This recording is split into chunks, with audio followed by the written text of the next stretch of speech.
Al-Quran telah menjelaskan bahwa ada beberapa tanda besar akan datangnya kiamat. Salah satunya adalah Dabatul Ard, binatang melata yang datang saat hari kiamat. Sebagian umat muslim mengetahui akan kemunculan hewan ini berdasarkan Al-Quran dan hadits. Ciri-ciri fisik hewan ini juga sudah digambarkan dengan jelas. Berikut beberapa ulasan tentang Dabatul Ard yang telah ditulis dari berbagai sumber. Ciri-ciri Dabatul Ard, binatang melata yang datang saat hari kiamat. Dabatul Ard adalah binatang atau makhluk di hari kiamat yang muncul dari perut bumi. Ada beberapa ciri fisik dan sifat binatang ini yang telah dijelaskan dalam hadits dan Qs 6 ayat 82, yaitu 1. Memiliki ukuran tubuh yang besar. Besarnya tubuh ini diumpamakan dengan jika binatang ini keluar dari Bukit Safa dengan kecepatan kuda dalam 3 hari, maka sepertiga tubuhnya belum kelihatan. 2. Tubuhnya berbulu panjang, roma pendek, dan halus. 3. Mempunyai beberapa kaki. 4. Merupakan jenis hewan melata. 5. Termasuk dalam golongan hewan buas. 6. Binatang ini keluar dari kota Makkah dekat Bukit Safa. 7. Dabatul Ard akan keluar dengan membawa tongkat Nabi Musa dan cincin Nabi Sulaiman.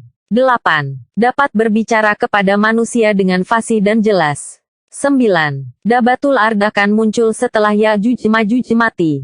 Di dalam Al-Quran telah dijelaskan bahwa Ya'juj Ma'juj merupakan dua bangsa keturunan manusia yang memiliki kekuatan sebagai penghancur umat manusia dan kemunculannya di akhir zaman. Allah menciptakan alam semesta ini dengan maksud dan tujuan tertentu, gitu pula dengan penciptaan binatang melata pada hari kiamat juga ada tujuannya. Berikut tujuan terciptanya Dabatul Ard pada hari kiamat. 1. Binatang ini berbicara kepada manusia dan menegaskan bahwa manusia sudah tidak percaya dengan isi Al-Quran atau ayat-ayat Allah. 2. Dengan memukulkan tongkat yang dibawanya, binatang ini dapat membuat tanda di wajah orang mukmin menjadi cerah bersinar dan wajah orang kafir menjadi kelam dan gelap.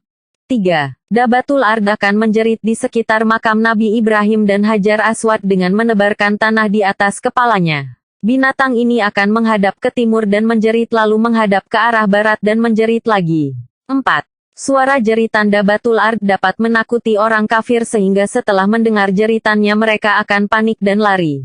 Tapi bagi orang mukmin, jeritan binatang ini terdengar biasa saja sehingga mereka tetap di tempatnya. 5. Dabatul Ard akan keluar setelah Ya'juj Ma'juj musnah karena terserang virus yang telah diturunkan oleh Allah dan pada saat itu keadaan bumi sudah pulih dari bencana yang telah ditebarkan oleh Ya'juj Ma'juj.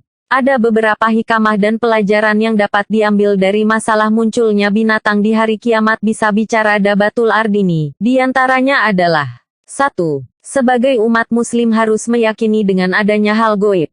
Manusia memang mempunyai keterbatasan untuk menggali lebih dalam tentang hal yang bersifat goib karena manusia diciptakan di alam zohir atau nyata. 2. Kita harus mengimani bahwa Allah Maha Kuasa atas alam semesta dan isinya.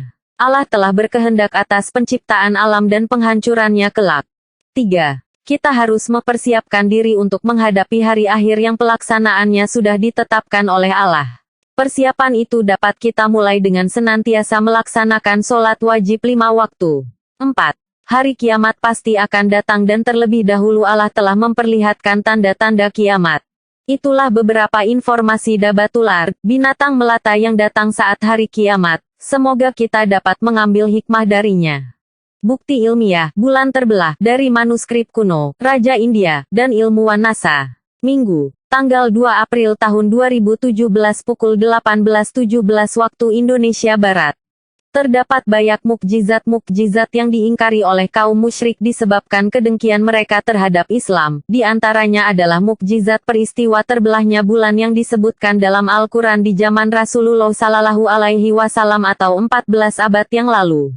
Telah dekat datangnya hari kiamat dan bulan telah terbelah asteris dan jika mereka, orang-orang musyrikin, melihat suatu tanda, mukjizat, mereka berpaling dan berkata, ini adalah sihir yang terus-menerus, asteris dan mereka mendutakan Nabi, dan mengikuti hawa nafsu mereka, sedang tiap-tiap urusan telah ada ketetapannya. Dari Abdullah berkata bahwa bulan terbelah menjadi 2 bagian di zaman Rasulullah. Kemudian Rasulullah SAW bersabda, saksikanlah, hadis riwayat Muslim, 7249.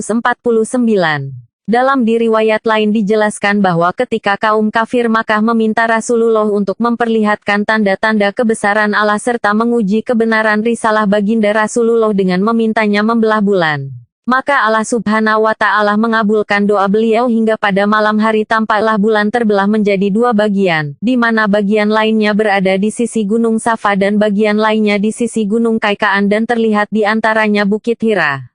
Tapi orang-orang kafir Makkah malah mengingkari mukjizat tersebut dan berkata, Muhammad telah menyihir kita. Kemudian sebagiannya berkata, jika benar kita tersihir dia tidak akan bisa menyihir semua manusia maka tunggulah sampai datang berita dari orang-orang yang melakukan perjalanan jauh.